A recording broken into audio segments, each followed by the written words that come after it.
Welcome to the AFR Saints channel, where we provide you daily content on your favorite team, the New Orleans Saints. Do us a favor and hit that subscribe button. Be sure to leave your comments below and smash that like button. Who dat?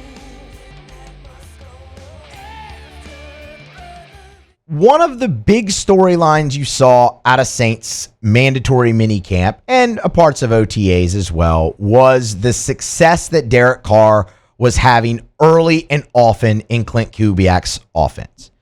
And we talked about this a little bit yesterday with John Hendricks when he was on the show, and why. Because I think it's very easy to look at the success that Derek Carr is having right now early in minicamp and say it's minicamp. Say it's just that. It's hard to find evaluation. There's no contact. You're running 7-on-7 at times, and you go into the team drill, but it's just you can't. What can you actually glean from it? What can you learn? That's always the question that's asked, and always the answer is not much. And when we talked with John Hendricks yesterday, I asked him, I said, what's different this year? Like, what is it about this year? Because Derek Carr was learning a new offense last year in the Saints, with the Saints, and performed pretty well. And then they got off to the start that they did. Why is this different? And the answer that John Hendricks gave is the answer that you've heard many, many, many people give: the comfortability. He just seems more comfortable. It's something that Derek Carr talked about yesterday when he met with the media to end mandatory minicamp. But in that same vein, talking about, sure, he's comfortable and it's exciting. He hadn't forgotten about last year either. There's still room, and it's just OTAs and minicamp, so there's always room to get better. You know, I got a checklist of things that I still want to fine-tune before training camp, but I feel very comfortable with where I'm at. But that's the problem. You never want to feel comfortable, so I'm going to keep pushing myself and keep grinding. You know, I've had a lot of experience at learning new offenses and just going through that process. So I feel like I'm in a good place, but I got to make sure I stay in a good place. That's the problem. You never want to be comfortable. He's not hiding his excitement, but he's also telling you, I'm kind of trying to temper my excitement. We were in this spot last year, and you got off to the offensive start that you did. And we had a lot of the same conversations last offseason that we're having this offseason, where this offense fits what Derek Carr wants to do. He's going to be comfortable in it. It's not a steep learning curve. All of those things were said of him coming in for his first year in New Orleans. And then look what happened. All of those same things are being said this offseason, and you're off to a great start. And there's plenty of optimism. I'm here to be the guy to say, be optimistic by all means, but be cautiously optimistic. And Derek Carr was telling you that himself in that cut. Why I say cautious optimism is this. So you can look at the numbers that he's put up, and again, we'll hat tip our guy John Hendricks. He charted all this and spoke about some of it with us yesterday. Derek Carr completed 73% of his passes in mandatory minicamp with 3 touchdowns and no interceptions. That's really good. That speaks to the comfortability, doesn't it? It speaks to all of those things. The fast start, everything. There's also the other end of the coin. Or the other side of the coin, I guess I should say. And CBS Sports put out a piece yesterday where they looked at they broke the quarterbacks in the NFL into 3 categories. Most likely to bounce back from injury. You had like Aaron Rodgers, Anthony Richardson, those guys in there. Joe Burrow, all those guys in that. Most likely to improve. Most likely to regress.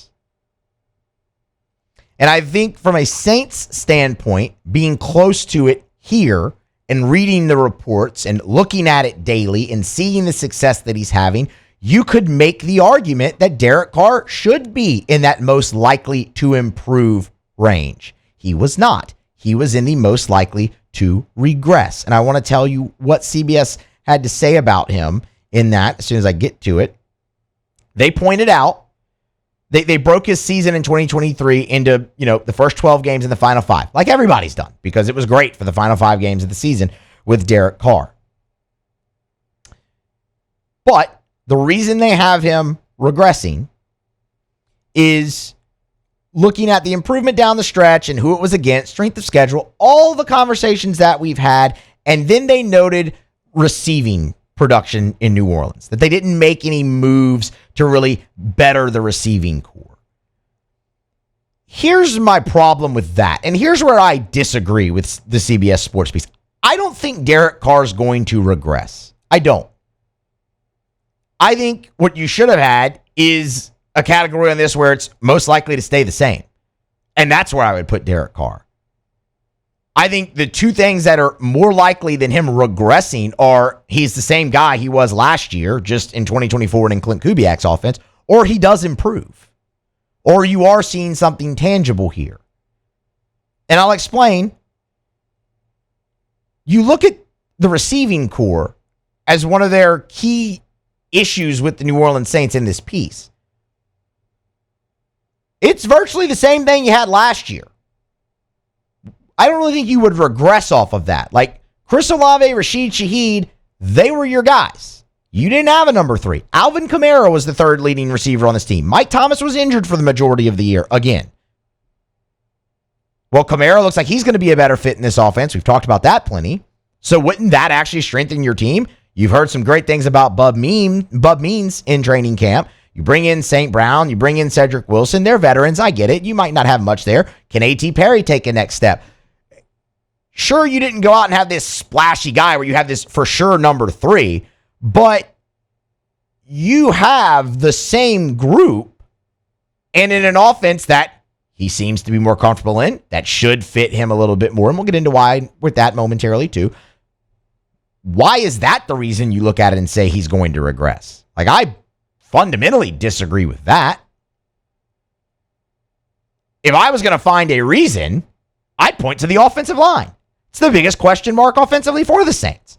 The head coach has come out and said, well, we feel good about 2 out of the 5 spots. Like, that's your big question mark.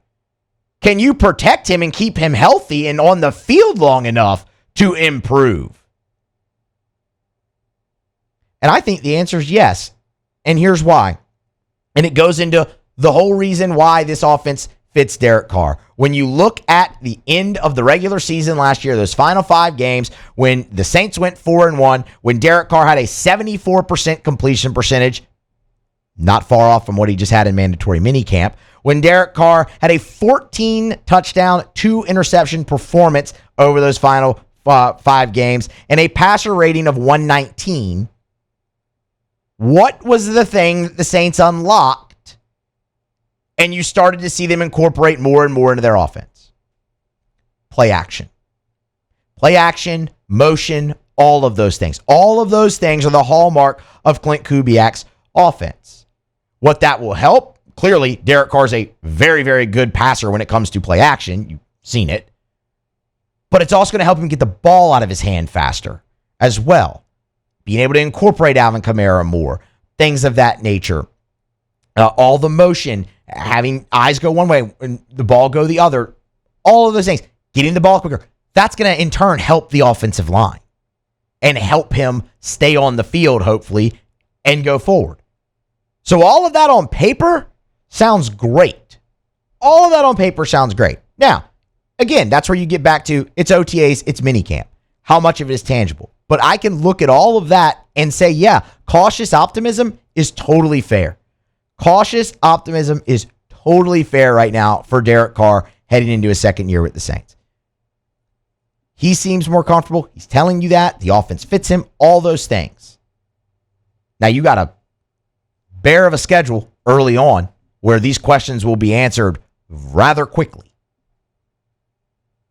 But what's going to be key for the Saints there is keeping their head above water when they can hopefully make a little bit of hay in the back half of the season like they did in 2023. Hopefully it's just not too late. The other interesting thing is